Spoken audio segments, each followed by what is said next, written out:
গতকাল বেশ কয়েকটা গুরুত্বপূর্ণ ইতিবাচক ঘটনা ঘটে গেছে যা আমাদের রাজনৈতিক বিজয়ের কাছাকাছি নিয়ে গেছে। প্রথম কাজ, প্রধান উপদেষ্টার আয়নাঘর পরিদর্শন। কেন এটা গুরুত্বপূর্ণ আসেন বুঝে দেখি। আমরা আয়নাঘরের কথা প্রথম জানতে পারি নেত্র নিউজের একটা প্রতিবেদনে 22 আগস্ট 2022 সালে। সারা দুনিয়া চমকায় ওঠে। কিছু ছবি বাইরে আসে আয়নাঘরের, কিভাবে বন্দীদের রাখা হয়, কারা কারা আছে আমরা জানতে পারি। ওই প্রতিবেদনে আমরা জানতে পারি ব্যারিস্টার আরমান আর ব্রিগেডিয়ার আজমি ওই আয়নাঘরে আছেন। ওই মৃত্যুপুরী থেকে বেঁচে ফিরে আসেন একজন ভাগ্যবান সেনা অফিসার কর্নেল হাসিনুর রহমান। উনি আমাদের জানান এই ব্রিগেডিয়ার আজমি এবং আরমান বেঁচে আছে, ওইখানেই আছে। এইখানে শুধু আটকায় রাখা হইতো না, নির্যাতন চালানো হইতো। আপনি জেলে যান অপরাধ কইরা, কিন্তু জানেন আপনি কবে ছাড়া পাবেন, আপনার পরিবার জানে আপনি কোথায় আছেন, আপনার আইনজীবী আপনার পক্ষে সওয়াল জবাব করতে পারে আদালতে, আপনার পরিবার আপনার সাথে দেখা করতে পারে, আপনি জেলে বই পড়তে পারেন, নামাজ পড়তে পারেন, খেলাধুলা করতে পারেন, গল্প করতে পারেন, অসুস্থ হইলে চিকিৎসা নিতে পারেন, ওইখানে হাসপাতাল আছে, ভালো মন্দ খাইতে পারেন। এখানে কিছুই নাই, কোনো বিচার নাই, শুধু পশুর মতো আটকায় রাখা। আর এটা কোথায়? ক্যান্টনমেন্টের ভেতরে। নেত্র নিউজের প্রত্যেকটা বর্ণ সত্যি ছিল। এটা ছিল হাসিনার গোপন বন্দিশালা, যাদের কোনোভাবেই আইনত কারাগারে রাখা যায় না, দণ্ড দেওয়া যায় না, তাদের এই আয়না ঘরে রাখা হইতো। আমরা জানতাম একটা আয়নাঘর আছে, কিন্তু অবিশ্বাস্য হইলেও আমরা জানছি একটা না 700 থেকে 800 এরকম গোপন বন্দিশালা ছিল। বাংলাদেশে যত আয়নাঘর আছে প্রত্যেকটা খুঁজে বের করা হবে। সোফার আমাদের কাছে গুম কমিশনের ইনভেস্টিগেশন অনুযায়ী এবং সিকিউরিটি ফোর্সে যা ইনভেস্টিগেশন করেছে আমরা জেনেছি এটার সংখ্যা কয়েকশো, মেবি 700 থেকে 800, এবং এইটা আরও বের হচ্ছে। এই আয়নাঘর পরিদর্শনের অনুমতি পায় গুম কমিশন সেপ্টেম্বর মাসে। 3রা অক্টোবর আমরা জানতে পারি অনেক আলামত মুছে ফেলা হয়েছে, ভেঙে ফেলা হয়েছে দেওয়াল, রং করা হয়েছে নতুন কইরা। দেওয়ালে বন্দিরা অনেক কিছু লিখে রাখছিল, আমরা কিছু কিছু দেখতে পাচ্ছি এখনো আছে। তাদের কষ্টের কথা, তাদের যন্ত্রণার কথা লিখে রাখছিল, সেটা মুছে দেওয়া হয়েছে।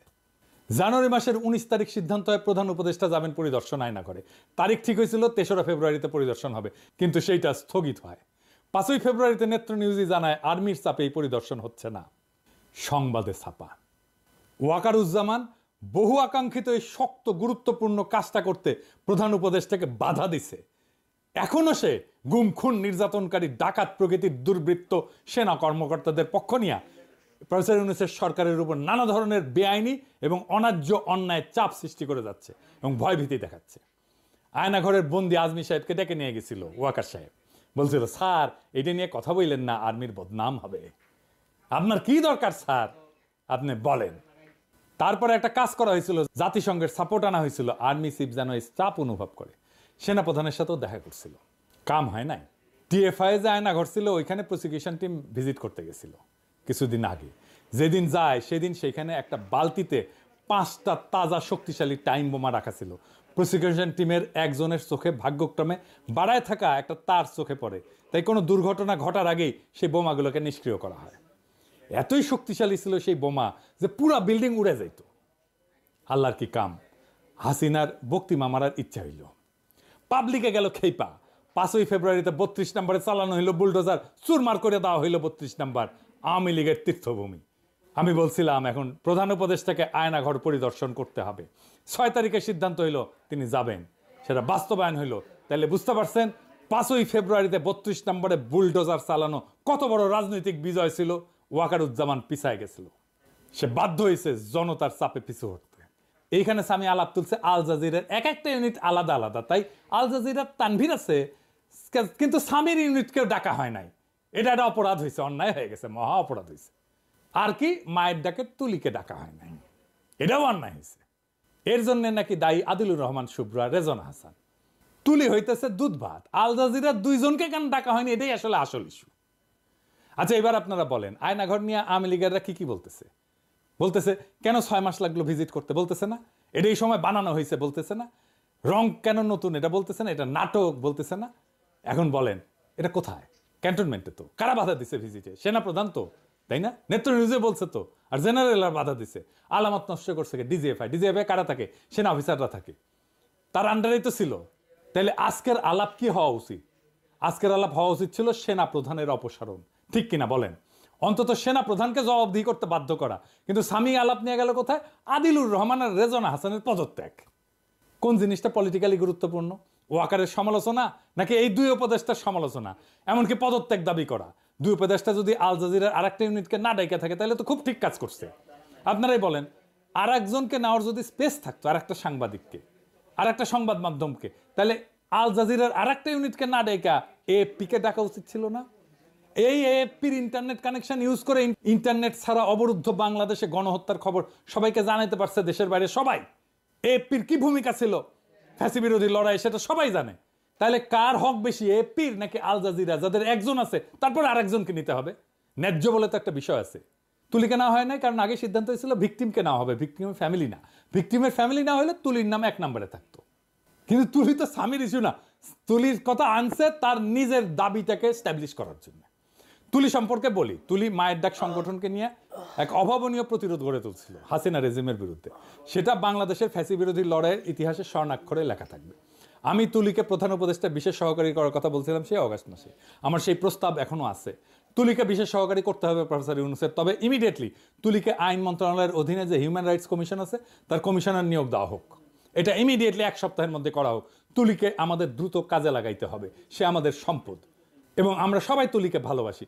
আমি প্রয়োজনে প্রফেসর ইউনূসের সাথে কথা বলবো তুলিকে বিশেষ সহকারী করার জন্য। তবে হিউম্যান রাইটস কমিশনের কমিশনার হিসেবে কিছুদিন অভিজ্ঞতা সঞ্চয়ের পরে তাকে যেন বিশেষ সহকারী করা হয়। এইবার আসেন একটা গুরুত্বপূর্ণ বিষয় নিয়ে আলাপ করি। জাতিসংঘের ফ্যাক্ট ফাইন্ডিং কমিশন 1 জুলাই থেকে 15 আগস্ট পর্যন্ত যা যা ঘটছে তার একটা রিপোর্ট করছে। সেইখানে তারা বলছে হাসিনা সরকার গুরুতর মানবাধিকার লঙ্ঘন করছে। এটা হাসিনার নির্দেশেই হয়েছে। এমনকি হাসিনা আন্দোলনের সংগঠক এবং সমন্বয়কদের হত্যা করে তাদের লাশ গুম করে ফেলার নির্দেশ দিচ্ছিল বলে জানাইছে জাতিসংঘ। তবে এই রিপোর্টের 7 নম্বর পয়েন্টটা খুব গুরুত্বপূর্ণ। ইংরেজি যেহেতু কইছে তাহলে ঠিকই কইছে, কিন্তু আমি বাংলা করে কইতেছি। কইছে সেনাবাহিনীর দ্বৈত ভূমিকা। সেনাবাহিনী দ্বৈত ভূমিকা পালন করেছে। প্রথমে রাষ্ট্রীয় দমন পীড়নের অন্যতম প্রধান শক্তি হিসেবে, তারপরে শেখ হাসিনার শাসনের অবসান ঘটায় ক্ষমতার পরিবর্তন ঘটানোর ক্ষেত্রে গুরুত্বপূর্ণ ভূমিকা রাখে। 2024 সালের 20 জুলাই সেনাবাহিনী মোতায়েন করা হয়, যারা পুলিশ, র্যাব, বিজিবির সঙ্গে মিলে সহিংস দমন পীড়ন চালায়। সেনারা বিক্ষোভকারীদের উপর সরাসরি গুলি চালায়, আমরা ভিডিও দেখছি, যার ফলে বিচার বহির্ভূত হত্যাকাণ্ড ঘটে এবং গণগ্রেপ্তার অভিযানে চালানোর জন্য একটা আড়াল সৃষ্টি করে পুলিশ বাহিনীকে।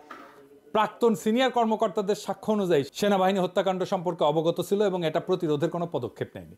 ফরেনসিক পরীক্ষায় দেখা গেছে বিক্ষোভের সময় নিহতদের 66% সেনাবাহিনী গ্রেডের রাইফেলের গুলিতে মারা গেছে, যা শুধুমাত্র সেনাবাহিনী, র্যাব এবং বিজেপির জন্য বরাদ্দ ছিল।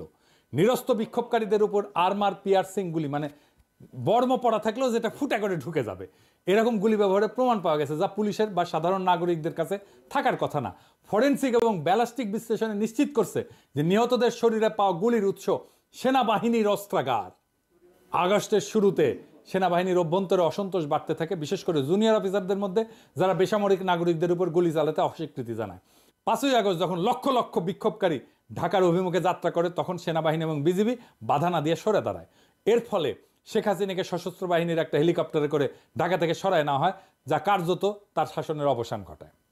আয়নাঘর আর হাসিনার করা খুনের 66% মিলিটারি গ্রেডের অস্ত্র দিয়ে হওয়ার 2 ঘটনায় সেনা প্রধান পড়ছে চাপে।